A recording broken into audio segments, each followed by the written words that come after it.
Jack. Alors moi j'aime bien quand on me présente, ça évite de devoir le faire moi-même et de vivre quelquefois des moments désagréables. Quand on me demande ce que je fais, je dis que je travaille sur l'absentéisme. Et là je dois vous dire, il y a des gens qui ne comprennent pas tout à fait dans le bon ordre. Alors ils viennent me voir, comme ça un peu discrètement et en chuchotant, mais tu es un spécialiste de l'absentéisme. Bon, je dis, je ne m'appelle pas comme ça, mais si vous voulez. Alors si tu es un spécialiste de l'absentéisme, tu vas m'expliquer comment je peux m'absenter. Je dis, ah non, non, c'est pas ça. Comment je peux m'absenter sans me faire choper? Non, c'est pas ça, on recommence. Alors tout ça pour dire quoi? Quand on parle de l'absentéisme, il faut ajouter un verbe pour le qualifier. Ça peut être punir, ça peut être réduire, ça peut être gérer, ça peut être contrôler aussi. Et nous, avec Jack, on a choisi le verbe prévenir. Alors évidemment, c'est un niveau d'exigence un peu plus important. Et comme on aime bien ça, l'exigence, n'est-ce pas? On a choisi d'ajouter un adverbe, prévenir durablement l'absentéisme. Donc là, je suis là pour vous parler des objectifs de ce colloque. C'est de vous parler de nos expériences pour prévenir durablement l'absentéisme. Voilà l'objectif. Alors évidemment, à l'heure des réseaux sociaux et du marketing, d'autres disent l'avoir fait. Que propose-t-il réellement? Moi, je vais vous dire, on ne va pas vous parler de recettes. C'est souvent le mot qu'on entend. Quelles sont les recettes pour? Je ne vais pas vous parler de recettes, je vais vous parler d'une démarche. Je vais vous parler d'une méthode pour prévenir l'absentéisme.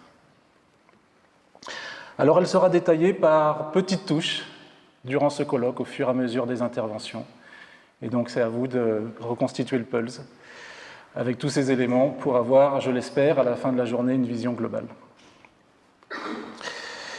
Donc, ce que nous ambitionnons, c'est de vous présenter une démarche de prévention de l'absentéisme. Alors, je vais aussi citer le programme parce qu'on vous a quand même fait des promesses. Et dans le programme, il y a deux objectifs complémentaires. Le premier, c'est décaler, je cite, décaler le regard porté sur l'absentéisme. Et le deuxième, c'est sensibiliser à l'absentéisme avec la perspective de faire éclore l'intérêt pour le sujet. Moi, je voudrais revenir un moment sur le premier objectif, l'objectif du décalage. C'est un objectif qui est loin d'être anecdotique, il me semble. Ce que nous observons, malheureusement, c'est que assez souvent, sur ce sujet, les regards ne se tournent pas exactement dans la bonne direction. Vous voyez ? Alors, je fais référence ici, par exemple, à une enquête qui vient d'être publiée, la semaine dernière, je crois, par un assureur, et à la question « Quels dispositifs sont mis en place par les entreprises ?» 63% d'entre elles, donc secteur privé, ont répondu des tableaux de bord, et 37% des dispositifs de contrôle médical. Voilà, c'est ça qu'il nous faut essayer de décaler. Ces deux dispositifs ne sont probablement pas totalement inutiles, mais nous considérons qu'ils ne sont pas prioritaires et qu'ils participent à regarder dans une mauvaise direction. Alors, cela me fait penser à des théories anciennes sur la santé qui, aujourd'hui, nous font un peu sourire. Par exemple, au Moyen-Âge se développe la théorie des humeurs. Je ne sais pas si vous la connaissez.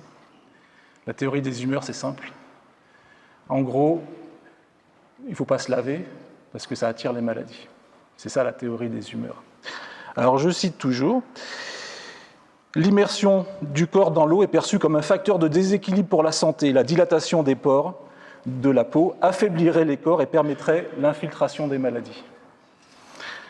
La crasse, dans ce contexte, est un facteur de conservation. Bon.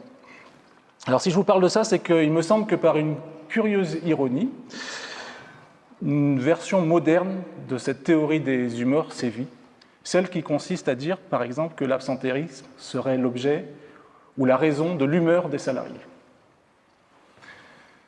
L'humeur des salariés et leurs caractéristiques individuelles.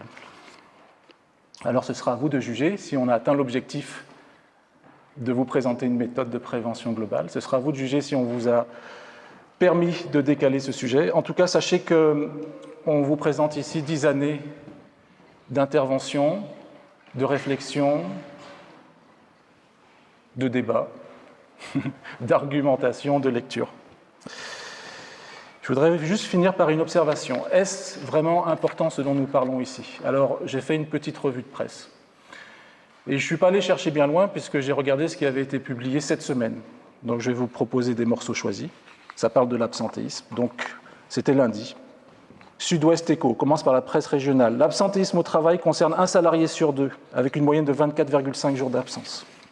France Bleu Héros. Les syndicats attaquent en justice le plan contre l'absentéisme de la métropole de Montpellier. Le Figaro. Les entreprises pénalisées par l'envolée de l'absentéisme. Le Point. Absentéisme au travail.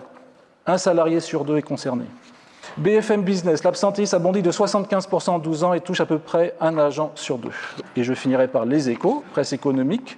L'absentéisme des salariés est reparti à la hausse en 2022. En face de cette situation, vous aurez une proposition aujourd'hui, une démarche, un colloque.